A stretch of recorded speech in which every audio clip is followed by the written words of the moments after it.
The real estate market in Mumbai coming out of the shadows of COVID.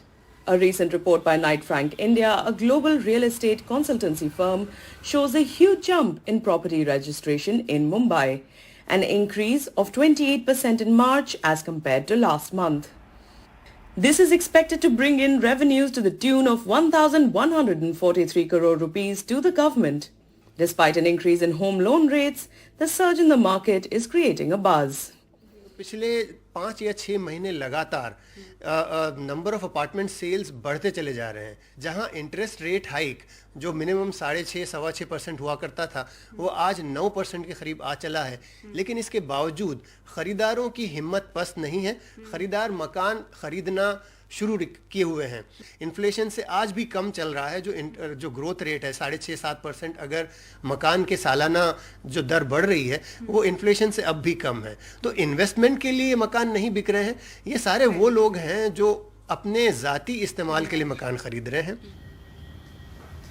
According to Knight Frank, properties valued at 2.5 crores to 5 crores are moving quickly.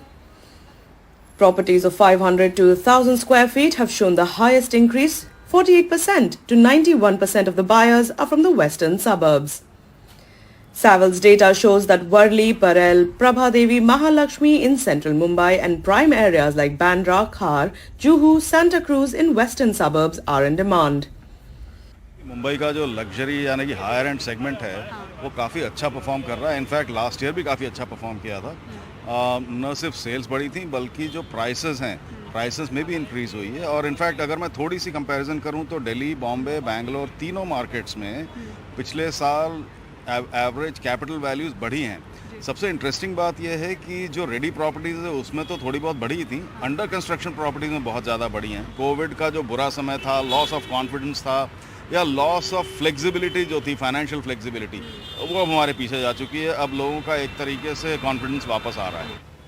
Mumbai has been known to have the highest real estate prices in the world. So will this increase in demand see a further price hike in real estate? तो rate hikes पिछले साल भर से हम देख रहे हैं ज़्यादा नहीं है, नॉमिनल है और सिर्फ उतना है कि जो उनको कॉस्ट ऑफ कंस्ट्रक्शन या कॉस्ट ऑफ इक्विपमेंट्स वगैरह जो बढ़ा है उसके कारण ही उन्होंने रेट हाइक की है। और ये चीज़ एक समझदारी का निशान है। तो मैं ये मानता हूँ कि अगर यही समझदारी बरकरार रही तो अगले चंद दिनों में भी हम रेट हाइक इतना ज़्यादा नहीं देखेंगे। तो अफोर्डेबिलिटी बरकरार रहने की उम्मीद है और उसके कारण real estate, residential real estate में कोई ज़्यादा आपत्ति दिखाई नहीं देती। जो बायर का जो एक पार्टिसिपेशन है मार्केट में वो बना हुआ है, बावजूद इसके कि इंटरेस्ट रेट बढ़ते गए हैं। तो बायर का जो एक कॉन्फिडेंस है वो बना हुआ है या उनकी डिमांड बनी हुई है, और साथ में इनपुट कॉस्ट भी किसी भी तरह नीचे तो आ नहीं रहे हैं। तो दोनों चीज़ें मिलाकर ये बताती हैं कि प्राइसेस में कुछ तो बढ़ोतरी होने की उम्मीद बनी हुई है, लेकिन बहुत ज़्यादा इतनी रेडिकल नहीं कि मार्केट वापस ठंडा हो जाए। Pooja Bhardwaj's report from Mumbai for NDTV.